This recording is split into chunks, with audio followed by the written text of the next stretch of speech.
Assalamualaikum warahmatullahi wabarakatuh. Alhamdulillahirabbil alamin. Alhamdulillah bi ni'matihi tatimmu shalihat. Asyhadu an la ilaha illallah wahdahu la syarika lahu wa asyhadu anna Muhammadan abduhu wa rasuluh. Allahumma inna nas'aluka 'ilman nafi'an wa rizqan thayyiban wa 'amalan mutaqabbalan. Amma ba'du, teman-teman yang kami muliakan semuanya, alhamdulillah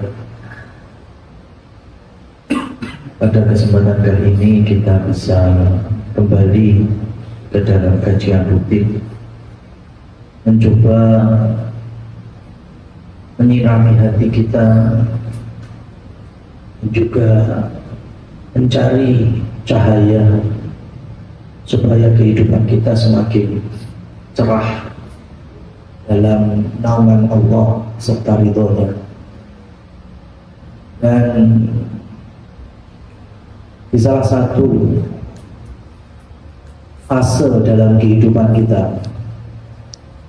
sebagaimana yang ditulis oleh ulama Islam abad ke-6 Hijriah, yaitu Imam Ibnu Qayyim Al-Jauziyah. Beliau mengarang sebuah kitab judulnya Madarijus Salikin,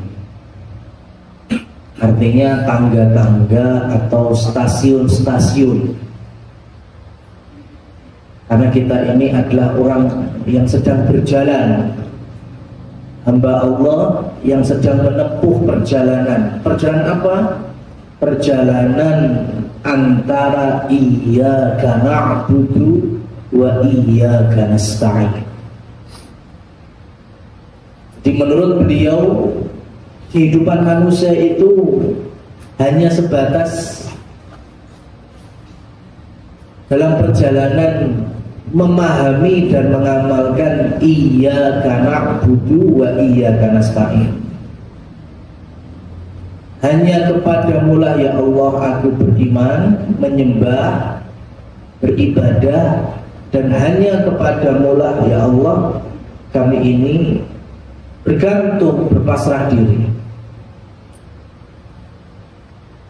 Jadi dari lahir sampai tutup usia, itu kehidupan kita antara ini. Maka siapa yang tidak paham iyyaka na'budu wa iyyaka nasta'in, maka dia bisa jatuh, berpotensi berbuat kesyirikan, jatuh imannya, dan lain seterusnya. Nah, teman-teman semuanya yang dirahmati oleh Allah Subhanahu wa taala, di antara stasiun kita di dalam memahami iyyaka na'budu wa iyyaka nasta'in disebutkan, yaitu ada manzilatus sakinah. Itu halte atau stasiun sakinah. Apa itu sakinah? Sakinah secara bahasa sebetulnya tenang, adem, ayem. Karena yang kita butuhkan dalam kehidupan sebetulnya ya adem, ayem, ketenangan. Tapi yang betul-betul ketenangan, bukan hanya ketenangan sesaat dengan kita bermaksiat atau dengan kita melakukan perkara yang Allah haramkan. Alasannya cari ketenangan, padahal bukan ketenangan itu. Itu hanya kesenangan sesuai hawa nafsu saja. Contohnya yaitu ketika Allah Subhanahu wa ta'ala berfirman kepada Nabi Adam ketika baru diciptakan, dan Allah juga menciptakan pasangannya. Allah Subhanahu wa ta'ala berfirman, uskun anta wa zawjukal jannah.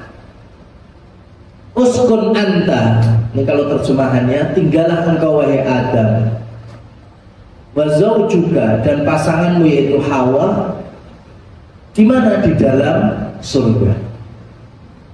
Baru kemudian nanti nyambung apa saja di dalamnya. Wa kula minha haitsu syi'tum raghada.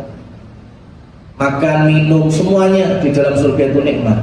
Tapi awal kali Allah Subhanahu wa taala perintahkan Nabi Adam masuk dan tinggal di surga dengan lafal apa? Uskun. Uskun itu satu akar kata dengan sakinah. Ini kata kerjanya. Padahal kalau pilihan tinggal atau hidup atau masuk di dalam bahasa Arab itu banyak sekali. Ada ish, ada udkhul, ada inzil, ada umkuth. Tapi enggak, Allah pilih cuma satu saja, uskun. Jadi kalau kita terjemahkan itu kan, wahai Adam, sakinahlah kamu dan juga pasanganmu di dalam surga. Karena memang surga itu isinya tenang. Jadi gini teman-teman, saya ngasih pendekatan gini. Kalau kita belajar ngaji, huruf hijaiyah itu punya judul beberapa bentuk dan jenis harokat. Kalau kemasukan harokat fathah, alif misalnya, ya bunyinya a. Ba, ya bunyinya ba. Ta, ya bunyinya ta. Itu kalau kemasukan harokat alif, harokat fathah. Kalau kemasukan harokat kasroh, maka bunyinya kalau alif ya i, ba ya bi, ta ya ti. Kalau kemasukan harokat dhammah jadinya u, bu, tu, dan seterusnya. Dulu kan belajar ngajinya kayak gitu sistemnya. Metode Baghdadi itu kan alif fathah a, alif kasrah i, alif dhammah u. Nah sekarang kalau huruf hijaiyah kemasukan harokat sukun gimana bunyinya? Bisa bunyi apa enggak? Ya, alif kemasukan sukun, anteng, meneng. Ba kemasukan sukun, juga ada bunyinya, anteng, meneng. Ta dan seterusnya kemasukan sukun, diam. Dan sukun itu sama, satu akar kata dengan sakinah. Ya, jadi sukun itu sebetulnya secara bahasa satu makna dengan sakinah, tenang, gak akeh unine, gak kemresek. Nah ini, jadi kita diberikan contoh oleh Imam Ibnu Qayyim untuk menjadi figur-figur mencari ridha Allah, salah satunya dengan value sakinah, ketenangan. Apa saja, sakinah itu nggak cuma di rumah tangga saja, enggak. Semuanya, pertemanan, bahkan pribadi sendiri. Ya. Kemudian beliau menyebutkan hadhil manzilatu min manazilil mawahibi la min manazilil makasib. Stasiun sakinah ini bukan status yang kemudian kita berupaya mesti dapat, tetapi ini status 100% anugerah dari Allah. Ini mirip dengan apa? Hidayah. Mirip dengan apa? Kesolehan. Banyak orang pintar mungkin gelarnya bisa ya sampai profesor ya atau lebih daripada itu, mungkin koleksi gelarnya masya Allah, pintar. Apa semua orang pandai dapat hidayah? Belum tentu. Apa semua orang yang pandai atau tokoh dalam pendidikan, dalam kesehatan, dalam ekonomi, apa mesti soleh? Belum. Gini aja teman-teman, saya itu setiap hari berjumpa dengan santri. Setiap hari saya ngajar. Kalau diminta untuk mencetak anak Hafal Quran 30 juz, insya Allah kita bisa. Mencetak anak khatam bahasa Arab, ilmu nahwu, shorof, insya Allah bisa. Mencetak alumni yang tahu berbagai macam teori-teori dalam ilmu agama, bisa. Ada kurikulumnya, ya, ada sistemnya. Tapi kalau diminta pokoknya alumni atau peserta didiknya keluar dari sekolah atau pesantren soleh, nggak bisa jamin. Ya, kami pun juga wallahu a'lam bishawab. Kalau nyetak apal Qur'annya bisa, nyetak pinter ya nahwu sorobnya bisa, nyetak paham apal dalil-dalil bisa, tapi soleh nggak bisa. Karena kesolehan aja Nabi Ibrahim masih mohon kepada Allah, Rabbi habli minas sholihin. Ya Allah, anugerahkan untuk keturunanku generasi yang soleh-soleh. Itu kekasih Allah. Nabi Ibrahim masih pasrah kesolehan kepada Allah. Nah, apalagi kita? Nah, maka kita nggak butuh kesombongan. Kita nggak butuh terlalu percaya diri dengan ilmu yang kita miliki. Karena pada hakikatnya kesolehan itu anugerah, hidayah itu juga anugerah, sakinah juga sama, anugerah. Makanya kalau mungkin di antara teman-teman sudah memakai treatment yang sama, ya, mungkin dalam rumah tangga nih pengen mewujudkan sakinah, ada 2 orang, 3 orang, 4 orang, treatmentnya sama ini, polanya. Tapi 2-nya kok bisa sakinah, 2-nya kok belum. Kenapa? Ya itu tadi. Ya. Kalau Allah Subhanahu wa ta'ala belum ridho, maka sakinah itu mustahil ada pada kehidupan kita. Nah, saya lanjutkan. Wa qad dzakara Allah Subhanahu sakinah fi kitabihi fi 6 mawadhi'. Nah, dan di dalam Al-Quran Allah sebutkan ayat-ayat sakinah itu ada pada 6 tempat. Nah, kemudian tidak kalah penting ya, wa kana Syekhul Islam Ibnu Taimiyah rahimahullah idza ishtaddat alaihimul umur qara'a ayatas sakinah. Dan guru beliau yaitu Syekhul Islam Ibnu Taimiyah kalau dalam hidup merasa susah, sulit, bimbang, gelisah, beliau baca ayat-ayat mengenai sakinah. Ini orang beriman itu gitu, tandanya kalau sedang berada dalam kebimbangan, kecemasan, kurang terus datang ke karaoke,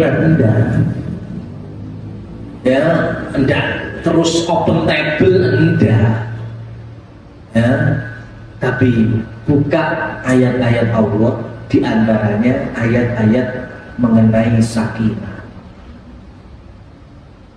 Ada berapa tadi? Ada 6 ayat. Yang pertama yaitu yang ada di dalam surat Al-Baqarah ayatnya 248. Ya, dalam surat Al-Baqarah 248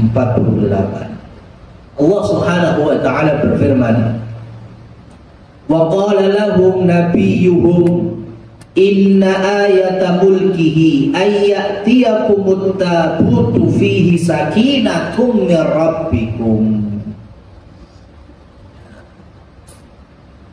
Ketika para nabi, nabinya siapa di sini? Bani Israel. Ini kisah sesudah Nabi Musa dan Harun. Jadi nabi-nabi sempat tinggal beliau. Mereka mengatakan kepada kaumnya yaitu Bani Israel ketika perang, ini khususnya dalam peristiwa pertempuran Talut dan Jalut. Kalau bahasa Latinnya itu Goliat. Itu nanti muncul seseorang kemudian menjadi pahlawannya, kesatrianya, namanya Daud. Kalau Ibraninya David. Sehingga kemudian dilantik dan dijadikan oleh Allah menjadi salah satu nabi dan rasulnya. Jadi Nabi Daud alaihi salam. Nah, di saat pengen melawan Goliatnya itu, tiba-tiba masyarakat Bani Israel diperlihatkan tabut. Tabut itu kotaan, kotak gitu. Isinya apa? Wallahu a'lam. Ada sebagian ahli tafsir yang mengkisahkan di dalamnya itu ada beberapa lembaran-lembaran warisan Nabi Musa dan Harun. Bisa Taurat, bisa Suhuf. Dan di kala itu, kalau sudah ada tabut keluar, apalagi dalam situasi genting perang, itu tanda-tanda kemenangan. Makanya pasukan Bani Israel yang dipimpin oleh Daud sebelum jadi nabi, itu kalau sudah melihat tabut, maka hati mereka menjadi tenang. Kenapa? Karena tabut itu datangnya dari Allah. Karena malaikat, ayat berikutnya itu menjelaskan wa hamalahul malaikah, yang membawa tabut itu malaikat. Ini pertama, di suatu genting, ya, situasi yang genting yaitu perang, ketika mendapatkan sesuatu yang datang dari Allah, itu tenang. Itu tip yang pertama dari ayat Al-Baqarah. Jadi harusnya kalau kita sedang gelisah, sedih, kecewa, kemudian datang sesuatu yang itu dari Allah, umpamanya ayat-ayatnya, baca Quran, sholat, majelis ilmu, atau nasihat dari orang yang kita cintai, ya, atau dari teman, dari keluarga, di mana nasihatnya itu pada intinya mendekatkan diri kita kepada Allah. Nah itu, di situ sakinah.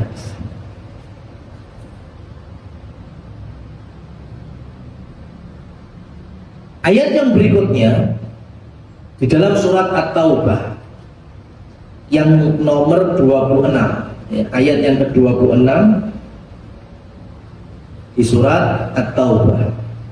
Allah Subhanahu wa taala berfirman, "Tsumma anzalallahu sakinatahu 'ala rasulihi wa 'alal mu'minin." Kemudian Allah turunkan sakinah, ketenangan kepada Rasulnya dan kepada orang-orang yang beriman. Ini dalam kasus apa? Dalam kasus ketika Rasul sedang perang Badar. Situasinya perang lagi. Jumlahnya musuh kaum muslimin berapa? 950. Jumlahnya kaum muslimin sendiri berapa? 313. Gak sebanding. Sehingga gelisah para sahabat itu. Menang enggak? Sudah persenjataan sana lebih komplit, transportasi, akomodasi, ya, kendaraan perang, kuda-kuda dan unta-unta juga sana lebih banyak. Akhirnya timbul itu, sampai kemudian Allah Subhanahu wa taala turunkan, ya, wahyunya, dan Rasul bersabda, "Basyiru," berita gembira. Ada berita gembira apa itu? Allah telah turunkan bagi kalian tentara-tentaranya yang tidak kasat mata. Siapa yang dimaksud? Malaikat. Junudun lam tarauha, itu prajurit-prajurit yang kalian tidak bisa melihatnya, para malaikat. Sehingga ketika Allah turunkan kabar gembira, kamu nggak sendirian, kamu nggak cuma 313. Allah juga perbantukan para malaikatnya untuk melawan musuh-musuh Allah dan Rasulnya. Maka kemudian muncullah rasa sakinah. Maka dari sini, kalau pengen menang, itu harus wujud sakinah dulu. Sampai ditugasi apapun kok kemrungsung, mesti ada yang merucut. Ya, gendang bar, ya. Tapi hawanya kemrungsung, nggak tenang, mesti ada yang merucut. Tapi kalau kita pengen sukses total, ya maksimal, ya itu insya Allah dimulai dengan ketenangan dulu. Maka kata pepatah Arab itu, al-ghadab, emosi atau ketidakstabilan dalam emosional seperti marah, ya, dan kesusu, kemerungsung, itu awalnya kedandapan bahasa kita, dan akhirnya adalah penyesalan. Al-ajb bidayatuhul ajlah wa nihayatuhun nadmah. Permulaannya ya kesusu, kemerungsung, kedandapan, dan akhirnya adalah penyesalan. Adapun sakinah enggak. Tenang itu membawa totalitas. Makanya Allah memberikan contoh di dalam surat At-Taubah tadi, muslimin pengen menang, ya dikasih sakinah dulu. Nanti di perang Hunain juga sama, muslimin kucar kacir. Ini ayat ini juga ada yang menafsiri tentang perang Hunain. Gak bisa bersatu. Sampai kemudian Abbas, paman Nabi, mempersatukan kaum muslimin dengan apa? Ucapan ketika mereka rukun saat ngaji di hadapan Rasul. Ya ma'syara ahlal baqarah wa ya ma'syara surat al-baqarah. Wahai orang-orang yang ahli surat Baqarah. Maksudnya apa? Yang dulu ngaji bareng surat Al-Baqarah di sisi Rasul. Jangan berpecah, ayo kita guyub lagi. Dipersatukan. Setelah bersatu, menang itu. Kenapa? Karena ketika congkrah tadi, pisah-pisah, itu hawanya kemerungsung. Pengen menang sendiri, pengen jadi pahlawan sendiri. Tapi ketika tenang, bisa bersatu, dan akhirnya berhasil meraih kemenangan di perang Hunain. Sakinah itu ternyata nilainya itu besar sekali dalam hidup. Kita biasa mendengarnya itu hanya masalah rumah tangga saja, karena biasanya setiap kita jagong itu pasti Quran ayat yang disebut Ar-Rum 21 itu. Wa min ayatihi an khalaqalakum min anfusikum azwaja litaskunu ilaihi. Ya, supaya kalian sakinah itu di antara bukti kebesaran Allah melalui adanya pernikahan. Dan sakinah di dalam rumah tangga itu juga penting, karena dari diciptakannya Nabi Adam dan pasangannya Hawa itu banyak sekali kehidupan yang hari ini belum ada di zaman itu. Contohnya akad jual beli zaman Nabi Adam dan Hawa sudah ada. Sopo sing bakulan, sopo sing tuku. Akad sewa menyewa sudah ada? Nggak ada. Ya, akad kontrakan nggak ada. Akad pinjam meminjam, utang piutang ada? Nggak ada. Belum ada akad-akad yang hari ini banyak diatur di dalam syariatnya Islam Nabi Muhammad SAW. Tapi satu akad itu sudah ada, akad pernikahan. Kan Nabi Adam sudah menjadi suami dengan istri Hawa. Jadi akad terpanjang itu memang akad nikah. Ya, dibandingkan lain. Maka komitmennya itu juga harus dicekal. Jangan mudah-mudahan. Ya, lafal ijab qabul itu versi orang Indonesia itu sakral. Ya, versinya syariat mitsaqon ghalidho. Jangan bermudah-mudahan pisah. Ya, jangan gampang kemudian talak, cerai, gugat dan lain seterusnya. Itu ibadah kalau kita tahu komitmennya. Makanya dulu kenapa Ya, cara wong Jawa penjago itu mesti enek menu resmi hajatan jadah.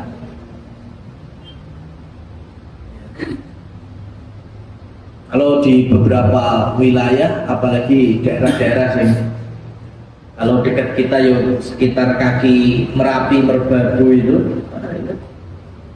masih ada jadahnya itu pasti beberapa kali di hari-hari ini diundang nikahan di daerah Selo, ya, kemudian Ketep, Kopeng itu masih ada jadah serundengnya itu.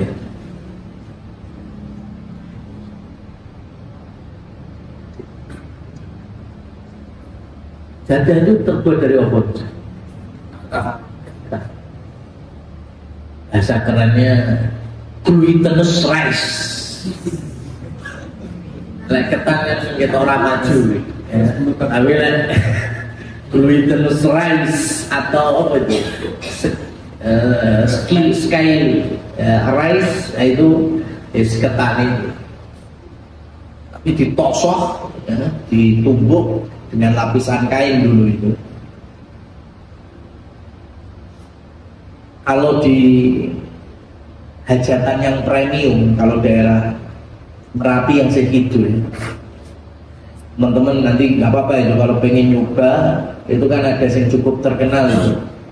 Ya, jadah Mbah Carik, ya, jadah tempe Mbah Carik. Nah, itu sekarang jadi kuliner itu kok dulunya untuk hajatan mesti dapat itu.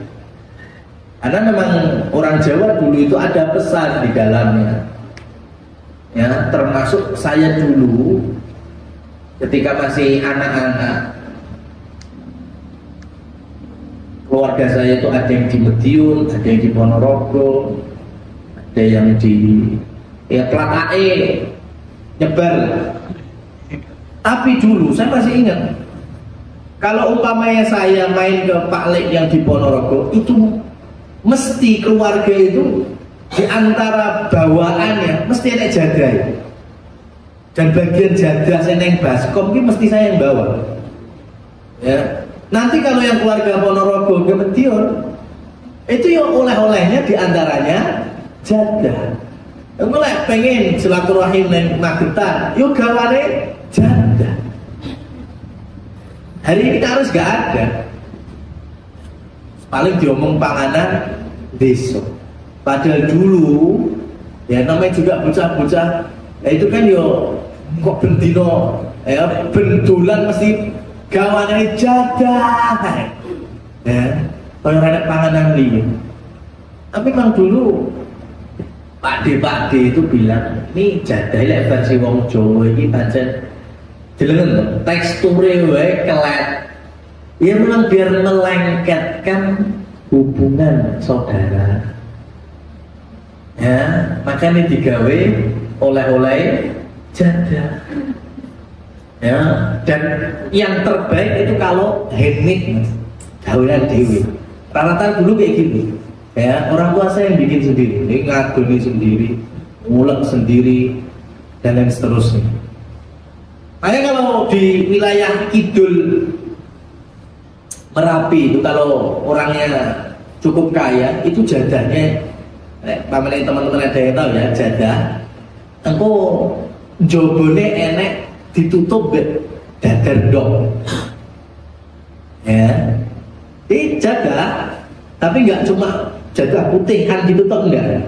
Di luarnya diblauri, disampuli dengan dadar dok. Biar nggak pecah, ya, biar nggak jadai tembus kulitnya itu yang identik tipis, itu diikat. Iketannya biasanya ada yang pakai dari kulit jagung atau dari kacang panjang, kemudian nanti dibakar sebentar. Itu yang rodok-rodok mewah, hajatnya seperti itu. Saya 2 atau 3 kali ya diundang dapat jadah sing kaya ngono. Apa jenenge lali? Ya, jadi gitu. Jadah premium. Lah ternyata saya penasaran kan, kenapa dadak enek sing model di tali disabuki nganggo kacang lanjaran barang. Itu katanya orang-orang sekitar, iya karena pernikahan itu kalau bisa juga panjang. Sakinahnya itu dowo. Koyo dene lanjaran kacang panjang itu. Ya, dan memang dibakar karena pernikahan itu mesti enek obong-obongi. Pasti ada ya musibah, cobaan, ujian, tapi semakin dibakar dan dimateng itu falsafahnya wong biyen kayak gitu. Ya. Jadi nilainya kalah dari cateringane zaman saiki. Ya. Dulu ada ilmunya. Karena seperti itu, sakinah itu harus panjang. Itu kalau contohnya dalam rumah tangga. Belum yang lain. Komitmen itu penting dijaga. Dan salah satu godaan komitmen itu kalau kita belum selesai dari masa lalu. Itu teman yang sudah nikah atau yang belum nikah, ini saya pesan ini, baik yang laki-laki maupun ya teman-teman muslimat perempuan, sebelum membuka lembaran baru ya nikah, kita pengen mewujudkan sakinah di dalamnya, itu harus selesai dengan masa lalu.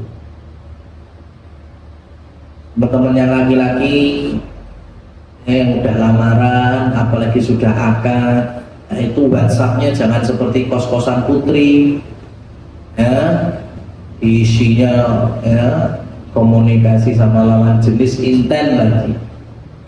Itu yang nanti bisa menumbuhkan potensi khianat dalam rumah tangga. Yang perempuan juga sama, ya. Orang saya itu punya teman dai, sama-sama ngisi kajian.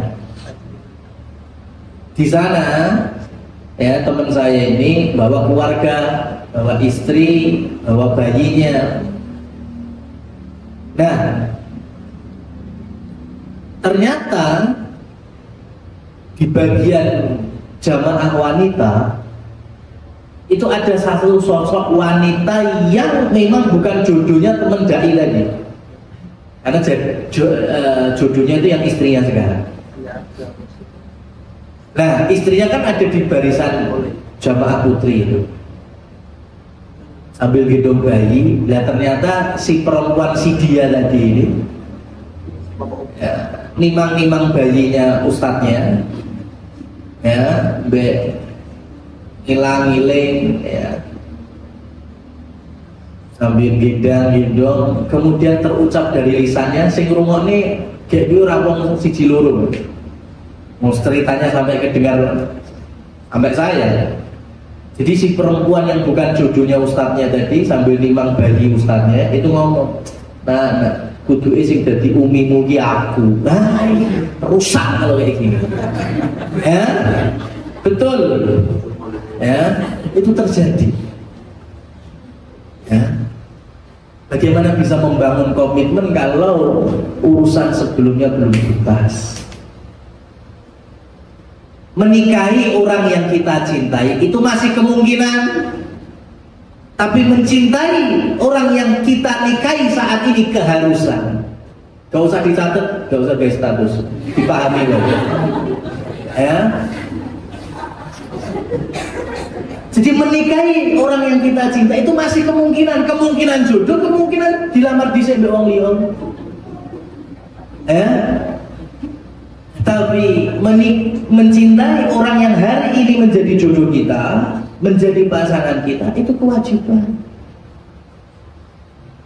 Ya, gak ada model gerantes-gerantesan.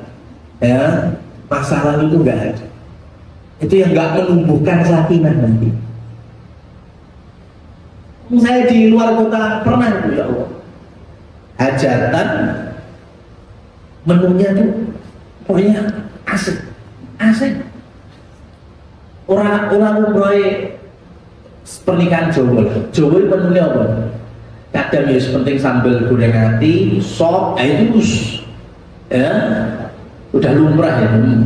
Palingan minumannya es campur, es buah gitu-gitu, itu udah lumrah. Ini enggak, dari dekornya warnanya wis gak lumrah wong hajatan. Ya, menunya juga gak lumrah wong hajatan. Wih, menunya stik-stikan.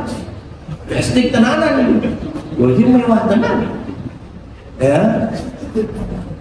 Kemudian minumannya juga Masya Allah. Tapi ya saat itu ya kejenenge diundang ya menikmati aja. Tapi setelah selesai mau pamit, itu orang tuanya atau sohibul hajat minta tolong waktu sebentar untuk tausiah khusus bagi anak wedoi. Jadi ceritanya itu ternyata putrinya itu nikah tapi bukan dengan pilihannya, pilihan orang tuanya. Karena pilihannya itu mbek wong kone gek kondang cepet ngelamar gak lamar-lamar. Sowen mikire. Ya, ditenteni ora hitungan minggu sasi, tahun bahkan. Iki tenan ora. Ya, muntap muntuk ora jelas. Akhirnya orang tuanya menikahkan dengan pilihan. Anaknya setuju, tapi asalkan semua hal berkaitan dengan pernikahannya bapak ibu kudu manut dhewe. Arep dekore, ya, arep makanannya, terus apa kuwi aksesoris apa sih? Hadiah itu. Souvenir. Itu pokoknya harus manut putrinya. Orang tuanya akhirnya setuju. Nah, disitulah penasaran saya tadi terjawab. Ternyata hidangannya itu, menunya, minumannya itu adalah menu yang si dia paling sukai. Sehingga dari judulnya, ya kan? Minumannya adalah minuman yang paling disukai sama si dia. Bahkan warna backgroundnya itu warna-warna yang paling disukai si dia. Oh, ya, ini membuka lembaran baru dengan dengan impian dari masa lalu ini nggak benar teman-teman semuanya. Ya, sebelum membuka lembaran baru, kalau ingin mewujudkan sakinah harus diselesaikan dulu. Jangan gantung. Ya, ambil sikap, itu bagian dari komitmen. Nah, teman-teman yang dirahmati oleh Allah Subhanahu wa ta'ala, itu ayat yang kedua. Ayat yang ketiga ada di dalam surat At-Taubah lagi, yang nomor 26. Nomor 26 tadi udah, nomor 40. Allah Subhanahu wa ta'ala berfirman, in yaqulu li sahibihi la tahzan innallaha ma'ana fa anzalallahu sakinatahu alaihi wa ayyadahu bijunudin lam taroha. Ketika Rasul berkata kepada sahibnya, siapa di sini? Abu Bakar. Abu Bakar sedang gelisah. Di mana ini? Di gua Thur ketika mau hijrah. Nabi sama Abu Bakar wong loro tok. Abu Bakar sudah melihat itu kaki-kakinya orang-orang yang mencari mereka, dan kepala Nabi maupun Abu Bakar itu dihargai. Ya, artinya siapa yang bisa menemukan Nabi dan Abu Bakar hidup mati dapat duit, dapat dinar, dirham. Maka Nabi berkata kepada Abu Bakar, la tahzan innallaha ma'ana, jangan sedih Abu Bakar, Allah bersama kami. Fa anzalallahu sakinatahu, maka Allah berikan ketenangan pada siapa? Abu Bakar. Dari 3 ayat ini kuncinya masih sama. Selagi kita mencari keridhaan Allah, barokah dari Allah, rahmat Allah, itu mesti tenang, pasti. Coba sahabat-sahabat dulu yang budak-budak awal masuk Islam, sampai di level disiksa, Bilal disiksa di tengah padang pasir panas, musim panas, ya, dhuwur awake dikai watu panas, Ya, bahasa kita melonyah. Tapi kenapa kok masih tenang? Ya itu tadi. Karena sedang membela agama Allah. Ada lagi budaknya Bani Mahzum yang oleh Abu Jahal disetrika kepalanya, punggungnya. Namanya Khabbab ibn Arad. Ya, disesuaikan namanya mas. Jenenge sapa Khabbab? Oh, Khabbab artinya dipanggang, makanya disetrika mas. Nah, sampai hari ini sampai kenal jenis menu kuliner kebab lah itu aslinya Khabbab bahasa Arabnya itu. Ya, Khabbab itu artinya dipanggang. Coba ketika Islam sudah masuk Turkistan, wilayah Turki dan sekitarnya, orang-orang sana belum fasih, nggak bisa fasih nyebut aksen Khabbab, jadinya kabab. Nah, sampai di Indonesia jadinya apa? Kebab. Nah itu ya, neng Arab toko lah bunyi enak itu sebab ya. Itu ada kebab. Itu kan daging dipanggang muter-muter naik sini itu kan. Nenek sing tuku lagi di suwek ini disisir tipis-tipis. Itu secara bahasa artinya Khabbab. Khabbab kata dipanggang, makanya Khabbab Ibn Arad itu setrika dipanggang. Kemudian datang kepada Rasul Shallallahu Alaihi Wasallam, ya Rasul doa aja, doa, minta laknat, minta diazab itu orang-orang kafir Quraisy. Kata Rasul, enggak, innakum qaumun mustajalun, kalian ini orang-orang yang tergesa-gesa, kemurungsung. Nah, sebelum kalian ada orang yang membela agama ini sampai digergaji, sampai terbelah badannya jadi dua. Masya Allah, la haula wala quwwata illa billah. Maka dari sini ya Rasul minta mereka sabar dalam ujian, tapi ujung-ujungnya Allah berikan sakinah. Sebelum sakinah di surga beneran itu sudah ada sakinah di dunia ya. Salah satunya dalam kehidupan kita secara personal maupun secara komunitas. Baik teman-teman yang dirahmati Allah Subhanahu wa taala. Sisa 3 ayat yang lainnya itu ada pada satu surat, yaitu surat Al-Fatih ayat yang ke-40, kemudian ayat yang keempat, kemudian yang kedua ayat yang ke-18, dan yang ketiga ayat yang ke-26. Ya, jadi itulah 6 ayat terkait dengan sakinah. Monggo silakan teman-teman kalau sedang gelisah, sedang bimbang boleh membacanya. Ya, yang pertama Al-Baqarah 248, yang kedua At-Taubah 26, yang ketiga At-Taubah 40, yang keempat Al-Fatih ayat 4, yang kelima Al-Fatih ayat 18, dan yang keenam Al-Fatih ayat 26. Yang pada intinya semuanya sama. Allah Subhanahu wa taala yang Maha mengetahui hati kita.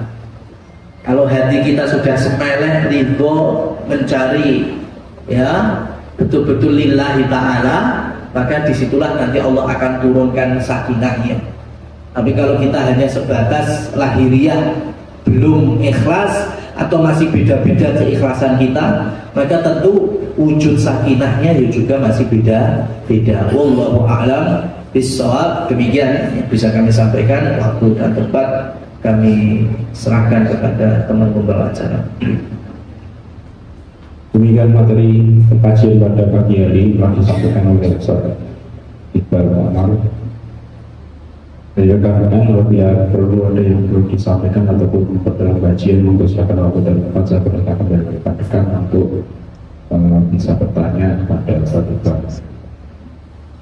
Kalau ada yang disampaikan, tanyakan.